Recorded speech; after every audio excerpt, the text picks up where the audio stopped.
देवी अंबिका की कहानी। रैवतचल, गिरनार पर्वत, सौराष्ट्र क्षेत्र का रत्न था। इसके दक्षिण की ओर एक नगर था जो दयापूर्वक तथा विधिपूर्वक सुरक्षित था तथा जिसमें अनेक धनवान लोग निवास करते थे, जो धन के देवता कुबेर के समान समृद्ध थे। इसलिए इस नगर का नाम कुबेर रखा गया।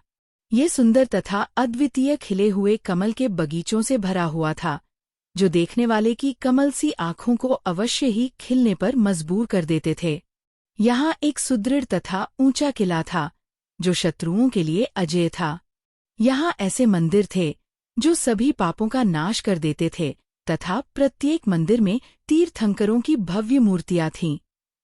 कुबेर नगर के लोग इन तीर्थंकरों के प्रति अत्यधिक भक्त थे तथा इस भक्ति के कारण अर्जित पुण्य के कारण वे सभी धन संबंधी सुखों को प्राप्त कर रहे थे तथा उनका आनंद ले रहे थे। इस भूमि पर यादव वंश के कुलीन राजा कृष्ण का शासन था। अपने यश नाम कर्म, प्रसिद्धि दिलाने वाले कर्म का एक प्रकार के कारण उन्हें ऐसी प्रसिद्धि मिली जिसकी बराबरी केवल देवों के राजा इंद्र ही कर सकते थे।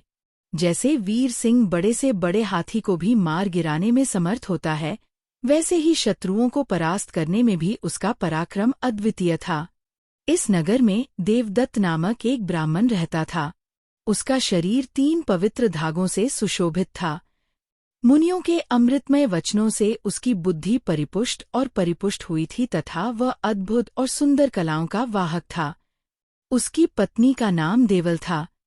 समय बीतने पर दंपति को एक पुत्र की प्राप्ति हुई, जिसका नाम उसने सोमभट रखा। जैसे जैसे वर्ष बीतते गए, सोमभट बालपन और युवावस्था से पार होकर युवा हो गया। उस समय उसका विवाह अंबिका नामक एक युवा और सदाचारी स्त्री से हुआ। अनेक गुणों से सुशोभित अंबिका साक्षात लक्ष्मी का स्वरूप थी।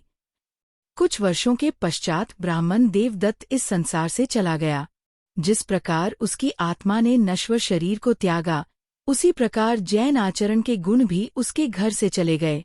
श्राद्ध के दिनों में उनके संबंधी कौओं को भोजन कराते, पीपल की पूजा करते तथा अन्य रीति रिवाजों का पालन होने लगा। इन सब के बीच में रहकर भी धर्मप्रायण तथा अच्छे स्वभाव वाली अंबिका ने जैन धर्म में अपनी आस्था नहीं छोड़ी। एक दिन देवभट्ट की पुण्यतिथि आई। उस दिन तरह तरह के मिष्ठान तथा व्यंजन बनाए गए। उसी दिन दोपहर को 2 जैन साधु, जिनके चेहरे पर भौतिक संसार के प्रति वैराग्य तथा अपनी साधना में परम आनंद झलक रहा था, अपना 1 महीने का उपवास तोड़ने के लिए भिक्षा मांगने देवभट्ट के घर पहुँचे। वे तपस्या के कारण सूर्य के समान तथा करुणा के कारण चंद्रमा के समान प्रतीत हो रहे थे। उन दोनों साधुओं की हृदय से प्रशंसा करते हुए अंबिका कृतज्ञता तथा प्रसन्नता से भर गई। उसके शरीर की प्रत्येक कोशिका में आनंद प्रकट हो रहा था तथा वह भक्ति भाव में डूब गई। अंबिका ने सोचा, हे प्रभु, इस अद्भुत दिन पर आपने मुझे इन भिक्षुओं के दर्शन का आशीर्वाद दिया है, जो अपनी पवित्रता से इस ब्रह्मांड के पापों को धोने की क्षमता रखते हैं। मैं कितना धन्य हूँ कि वे मेरे द्वार पर आए हैं। उन्हें देखकर मेरी आंखें पवित्र हो गई हैं। मेरी सास घर पर नहीं है और भोजन भिक्षुओं के लिए उपयुक्त है, क्योंकि इससे उन्हें अपने किसी भी व्रत को तोड़ने का कारण नहीं होगा, यदि वे इसे स्वीकार करते हैं। इसलिए मुझे इस स्वर्णिम अवसर का लाभ उठाना चाहिए। उसने भिक्षुओं को भिक्षा देने और अपने मौजूदा मानव जन्म को समृद्ध करने का फैसला किया। अपने मन में यह विचार रखते हुए उसने पवित्र भिक्षुओं से अपने घर का भोजन और पानी स्वीकार करने का अनुरोध किया। भिक्षुओं ने अपने गहन ज्ञान से पाया कि भोजन और पानी उनके ग्रहण करने के लिए उपयुक्त थे।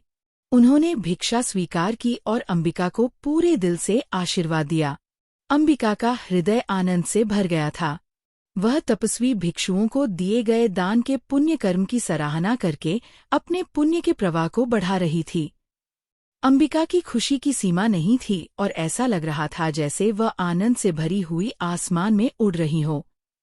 उसकी ईर्ष्यालु पड़ोसन अंबिका की खुशी को बर्दाश्त नहीं कर सकी। उसकी पड़ोसन अंबिका द्वारा पवित्र जैन मुनियों को दिए गए प्रसाद से इतनी ईर्ष्या करती थी कि वह अपने घर से एक प्रतिशोधी भाव लेकर निकली, जिससे वह पिशाच जैसी लग रही थी। उसने आसपास के लोगों के सामने अंबिका को अपशब्द कहे और अंबिका पर चिल्लाने लगी। उसने कहा, अत्याचारी, स्वार्थी बहू, तुझे शाप मिलना चाहिए। यह कैसा विचित्र व्यवहार है। भोजन अभी तक न तो पितरों को, न ब्राह्मणों को और न ही हिंदू देवी देवताओं को अर्पित किया गया है, और तुमने इसे उन गंजों को देकर अपवित्र कर दिया है। तुमने अपनी सास की अनुपस्थिति का फायदा उठाया है और अपनी मर्जी से काम किया है। तुम्हारे कार्य निम्न जाति के लोगों जैसे हैं। इस प्रकार ईर्ष्यालु पड़ोसन अंबिका के घर के अंदर चली गई और घर में घुसते ही अंबिका की सास को सारी बात बता दी। उन्होंने अंबिका को अंबिका के खिलाफ भड़का दिया। ईर्ष्यालु पड़ोसन द्वारा लगाए गए गलत आरोपों पर पूरी तरह से विश्वास करके अंबिका की सास ने उसे डांटा। अरे नीच जाति की, चरित्रहीन औरत, तुझे अपनी मर्जी से काम करने की आज़ादी किसने दी है? मेरे रहते हुए तुझे ऐसा प्रसाद चढ़ाने का क्या अधिकार है? उसकी सास ने कहा। एक तरफ उसकी सास उस पर आरोप लगा रही थी और दूसरी तरफ उसकी हरी आंखों वाली पड़ोसन थी। वे दोनों तरफ से तूफान और बिजली की तरह थे और अंबिका बीच में चांद की तरह खड़ी थी। लेकिन आरोपों ने चांदनी को छाया देना शुरू कर दिया और उसके ऊपर फेंके गए भयानक वाक्यों को सुनकर वह कांपने लगी। इस सारे शोरगुल के बीच अंबिका का पति अन्य ब्राह्मणों के साथ आ पहुंचा। वह अपनी माँ और पड़ोसियों की शिकायतें सुनकर गुस्से से भर गया और बदले में उसने अंबिका को अपमानित करना शुरू कर दिया। सभी के कठोर शब्दों से बेहद आहत होकर अंबिका अपने दोनों बेटों के साथ चुपचाप घर से निकल गई। वह रोती हुई सड़क पर चली जा रही थी और सोच रही थी, हे भगवान, आज तक मैंने अपने ससुराल वालों की कभी अवज्ञा नहीं की और न ही कभी ऐसा कुछ किया जिससे वे नाराज हों।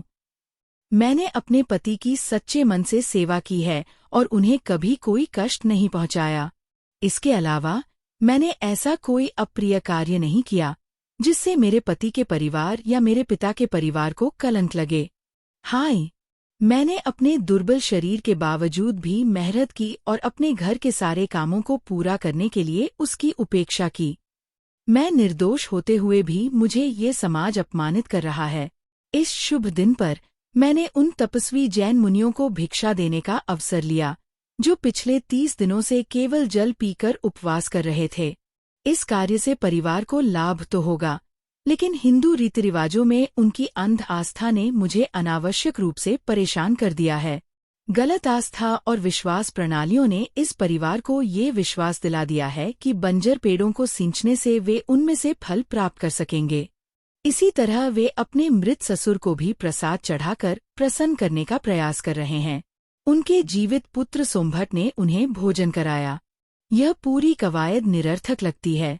जिस प्रकार उल्लू दिन का प्रकाश नहीं देख सकता और इसलिए वह सूर्य को व्यर्थ समझता है, उसी प्रकार ये लोग जैन मुनियों को भोजन कराने के पुण्य कर्म की बुराई कर रहे हैं, क्योंकि वे नहीं देख सकते कि इससे उन्हें भविष्य में कितना पुण्य मिलेगा। मेरे लिए इस विषय में और विचार जोड़ना व्यर्थ है। मैं चिंतित नहीं हूँ और मुझे इस पुण्य कर्म के अच्छे परिणाम का पूरा विश्वास है। फिर भी मैं आज के लिए किए गए अच्छे कर्म की सराहना करती रहूंगी और मुझे ये स्वर्णिम अवसर देने के लिए ईश्वर को धन्यवाद दूंगी। मैं अपना गृहस्थ जीवन त्याग दूंगी और जैन मुनियों को समर्पित हो जाऊंगी। इन विचारों के साथ वह पवित्र पर्वत गिरनार की ओर प्रस्थान करती है।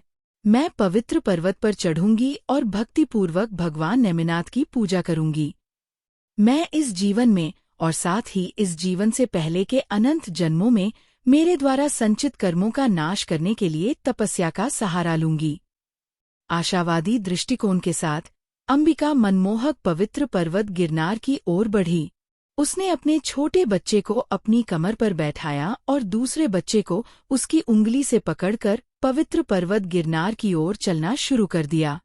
दुखी और अपमानित अंबिका किसी तरह गांव की सीमा पर पहुंची, जहां उसका छोटा बेटा विभुकर, जो उसकी पीठ पर बैठा था, रोने लगा। वह बहुत प्यासा था। वह पसीना पसीना हो गया था।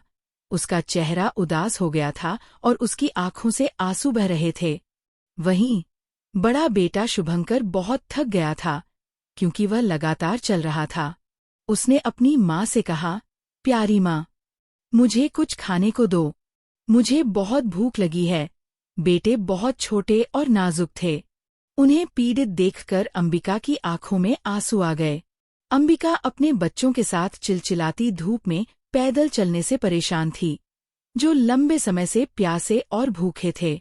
उसने मन ही मन सोचा, मुझे धिक्कार है, मैं अपने बच्चों को खिलाने और उन्हें भूखा या प्यासा नहीं छोड़ने का अपना मातृ कर्तव्य पूरा करने में असमर्थ हूँ। हे प्रभु, मेरे जीवन में इतना दुख और दुख क्यों है? हे मातृभूमि, कृपया मुझे इन सभी कष्टों को सहने की शक्ति दें। मेरे द्वारा पूर्व में किए गए बुरे कर्मों के परिणाम स्वरूप वर्तमान परिस्थितियां हैं। ऐसा लगता है जैसे पिछले बहुत सारे संचित बुरे कर्म एक साथ मिलकर अपना परिणाम दिखा रहे हैं। मेरे लिए व्यर्थ विलाप करने का कोई मतलब नहीं है। खैर, जो भी हो, मैं अपने सभी दुखों को स्वीकार करूंगी। मेरे हृदय में केवल प्रभु का निवास हो। अंबिका वर्तमान स्थिति के बारे में सोच रही थी और वह खुद को और अपने बच्चों को एक पेड़ के नीचे आराम करने के लिए बैठा रही थी। बैठते ही उसने अपने सामने एक झील देखी, जिसमें स्वच्छ ठंडा पानी था। अद्भुत सरोवर के दोनों ओर स्थित आम के वृक्षों की शाखाओं पर बैठी बुलबुलों की मधुर ध्वनि सुनाई दे रही थी। उसने हाथ बढ़ाकर आम उठाए और अपने भूखे बच्चों को खिलाए तथा सरोवर के जल से अपने बच्चों की प्यास बुझाई। उसे लगा कि यह सब जैन मुनियों को दी गई भिक्षा का फल है। अपनी प्रार्थना का तत्काल फल पाकर जैन धर्म के प्रति उसकी आस्था और भी दृढ़ हो गई। उसकी थकान कुछ कम हुई और वह वृक्ष की छाया में आराम करने बैठ गई।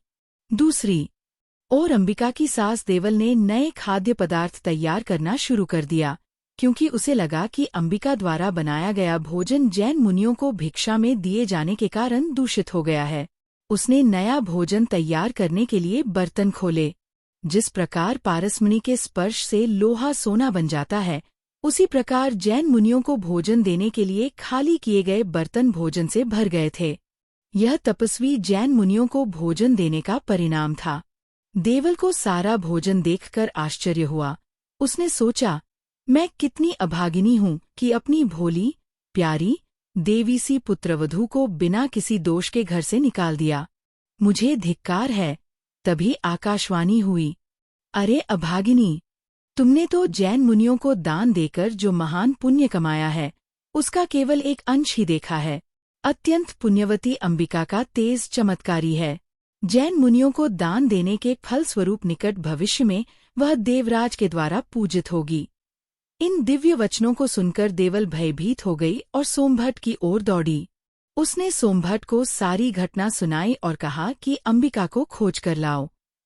सोमभट्ट को अपनी माँ की बात सुनकर आश्चर्य हुआ और उसे अपने ऊपर बहुत ग्लानि हुई।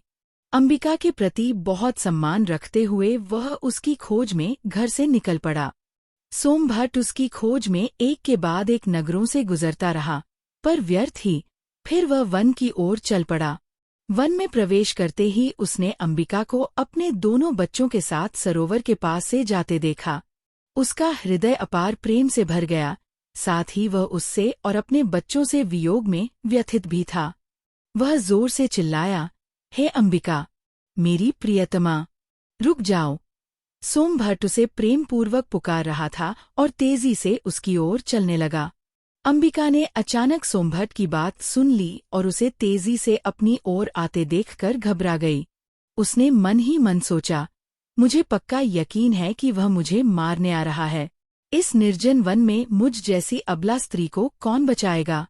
इस निर्दयी दुष्ट व्यक्ति द्वारा मुझे किस हद तक परेशान किया जाएगा, इसका कोई हिसाब नहीं है। मैं अपने आप को कैसे बचाऊं? मैं असहाय हूँ और मेरे पास मरने के अलावा कोई विकल्प नहीं है।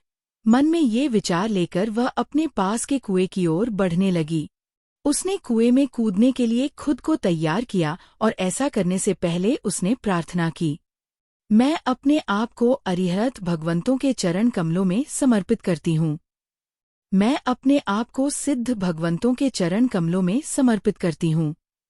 मैं अपने आप को साधु भगवंतों के चरण कमलों में समर्पित करती हूँ। मैं अपने आप को अद्भुत जैन धर्म में समर्पित करती हूँ। मैं प्रार्थना करती हूँ कि मैं अगले जन्म में गरीब, कंजूस या नीच जाति के रूप में जन्म न लूं। मैं कुरु, कच्छ, बंग, सिंधु, अंग आदि अनार्य देशों में जन्म नहीं लेना चाहती। मैं अपने अगले जन्मों में भिखारी, मूर्ख, अनपढ़, कंजूस, मिथ्या आस्तिक, सेनापति या सेना का हिस्सा नहीं बनना चाहती।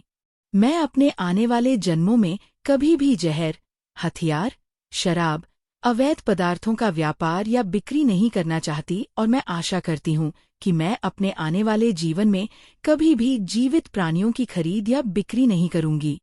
मैं उन लोगों के समुदाय में जन्म लूं जो 3 रत्नों को जानते हैं, अर्थात तीर्थंकर, जैन गुरु और जैन धर्म। मैं ऐसे लोगों के बीच जन्म लूं जो दानी, परोपकारी, ईमानदार शासक और अच्छे और बुरे में अंतर करने वाले हों। मैं सौराष्ट्र, मगध, कीर, कश्मीर या किसी भी दक्षिणी देश की भूमि पर जन्म लूं, जो मैंने दान के रूप में दिया है, तपस्वी जैन मुनियों। हे प्रभु, मुझे वैध तरीकों से धनवान, स्वस्थ, उदार बनाइए और मुझे आशा है कि मैं अपने आगामी जीवन में 5 इंद्रियों के आनुपातिक रूप में जन्म लेने में सक्षम हूँ। अपनी इच्छाओं के टॉवर पर चढ़कर अंबिका अपने दोनों बेटों के साथ कुएं में कूद गई और व्यंतर देव के रूप में ज्ञात वन देवताओं की श्रेणी में एक देवी के रूप में जन्म लिया। वह समृद्ध थी और कई परिचारिकाओं द्वारा उसकी अच्छी सेवा की जाती थी। इस बीच सोमभट्ट कुएं की ओर दौड़ते हुए चिल्ला रहा था, अरे अंबिका, मेरी प्रिय, कुएं में मत कूदो, मत कूदो। दुर्भाग्य से वह बहुत देर हो चुकी थी। अंबिका तब तक कुएं में कूद चुकी थी। अपने परिवार के मृत शरीरों को देखकर वह ये कहकर दुखी हुआ, मैं इतना मूर्ख होने के लिए अपने आप को कोसता हूँ। मैं किस तरह का दुष्ट व्यक्ति हूँ। मैंने अपने राजकुमार जैसे बेटों और देवी जैसी पत्नी को घर से निकाल दिया और उनकी मृत्यु हो गई। उनकी मृत्यु के बाद मेरे जीवन का कोई महत्व नहीं रह गया है। मेरे पास जीने के लिए कुछ नहीं है। मुझे अपना व्यर्थ जीवन समाप्त करने दो। वह कुएं में कूदकर उनके पीछे गया और अंबिका को अपने विचारों में तब तक रखता रहा जब तक कि मृत्यु ने उसे नहीं ले लिया, जिसके कारण वह एक दिव्य सिंह के रूप में पैदा हुआ जो देवी अंबिका का वाहन है, जो उसके पिछले जन्म में उसकी पत्नी थी। अंबिका के शरीर से सूर्य के उदय होने की भांति चमक निकल रही थी, जो उसके दिव्य निवास के चारों ओर फैल जाती थी। वह सिंह पर सवार थी और बहुमूल्य हीरे माणिक्य जड़ित स्वर्ण आभूषणों से सुशोभित थी। अनेक देवी देवता उसकी पूजा करते थे। उसकी गोद में एक बालक था और दूसरा उसके पास खड़ा था। उसकी 4 भुजाएं थीं, जिनमें से उसने अपने दोनों बाएं हाथों से पाश पकड़ रखा था और अपने दोनों दाएं हाथों से आमों के गुच्छों को पकड़ रखा था। वह अत्यंत सुंदर थी और उसके आचरण में संतुलन था। उसकी मनोहरता और राजसी प्रभा को देखकर उसके दोनों ओर खड़े उसके देव रक्षकों ने उससे पूछा, हे देवी, तुमने पूर्व जन्म में कौन सा तप, दान, तीर्थ या पुण्य किया था, जिसके फलस्वरूप वन देवता तथा अन्य देवगण तुम्हारी सेवा कर रहे हैं? देवी अंबिका ने अपनी दिव्य दृष्टि से अपने पूर्व जन्म को देखा। उन्होंने अपने दिव्य रक्षकों को अपने पिछले जन्म के बारे में बताया और जैन धर्म के प्रति भक्तिपूर्ण कृतज्ञता व्यक्त की। जैन धर्म के प्रति कृतज्ञता से प्रेरित होकर वह एक दिव्य विमान पर सवार होकर अपने दिव्य निवास से निकल पड़ी, जिसे एक अन्य दिव्य प्राणी अभियोगिक देव ने बनाया था, और जैसे ही उसने ऐसा किया, उसके चारों ओर का वातावरण सभी दिशाओं में प्रकाशित हो गया। वह पवित्र पर्वत गिरनार पर स्थित सहस्वान पहुंची। मोरों की मधुर आवाजों की गूंज और कोकिला की कूजन से सहस्वान का वातावरण मंत्रमुग्ध हो गया। भगवान नेमिनाथ सहस्वान के एक बगीचे में स्थित वेतस वृक्ष के नीचे ध्यान में स्थिर खड़े थे। वे अपने पिछले कर्मों को नष्ट करने के लिए पिछले 3 दिनों से उपवास और ध्यान कर रहे थे। आसो वद अमावस्या की अंधेरी शुभ रात्रि में, जो गुजराती कैलेंडर के अनुसार भाद्रपद वद अमावस्या के बराबर है, भगवान नेमिनाथ ने सभी घातियों या विनाशकारी कर्मों को नष्ट करके पूर्ण ज्ञान प्राप्त किया। प्रथागत आचरण के अनुसार करोड़ों देवताओं ने 120 धनुष ऊंचाई के लिए एक माप ऊंचे चित्य वृक्ष के नीचे भगवान नेमिनाथ के लिए समवसरण बनाया। भगवान नेमिनाथ अपने राज सिंहासन पर बैठे और नमो तित्थस शब्द कहा, जिसका अर्थ था तीर्थ को नमस्कार। समवसरण में 4 दिशाओं में सिंहासन रखे गए थे। पूर्व दिशा की ओर मुख किए हुए सिंहासन पर भगवान नेमिनाथ विराजमान थे और शेष सिंहासनों पर देवताओं द्वारा निर्मित उनकी प्रतिकृति थी। सबसे नीचे का घेरा स्वर्गीय प्राणियों के वाहनों के लिए पार्किंग स्थल था, जो चांदी से बना था। बीच का घेरा सोने से बना पशु पक्षियों के लिए था। सभी देवता, जैन साधु साध्वियों और गृहस्थों से मिलकर बना चतुर्गुण समुदाय कीमती पत्थर और रत्न जड़ित सबसे ऊंचे घेरे में विराजमान थे। सबसे ऊंचे घेरे के बीच में भगवान नेमिनाथ का सिंहासन रखा गया था। देवी अंबिका समवसरण में पहुंची और भगवान नेमिनाथ को उपदेश देते हुए सुनकर रोमांचित हो गईं। सभी ने भगवान नेमिनाथ को आदरपूर्वक नमन किया और उपदेश शुरू किया। धर्म एक बिना शर्त वाला साथी है। धर्म दयालु है। धर्म सभी दुखों का नाश करने वाला है। ये सभी प्राणियों का ख्याल रखता है। इन कारणों से सभी को धर्म का भक्तिपूर्वक अभ्यास करना चाहिए। सम्यक श्रद्धा को धर्म का बीज माना गया है, जो कल्पवृक्ष के समान कामना पूर्ति करने वाला वृक्ष है। धर्म का पालन करने का प्रयास उस वृक्ष के तने के समान है। दान, उत्तम आचरण, सबसे उत्तम आचरण ब्रह्मचर्य है। यथाशक्ति तप और भावनाओं में शुद्धता, ये 4 शाखाएं हैं। नम्रता, दीन दुखियों के प्रति चिंता, धर्म में विश्वास, ये धर्म के वृक्ष के पत्ते हैं।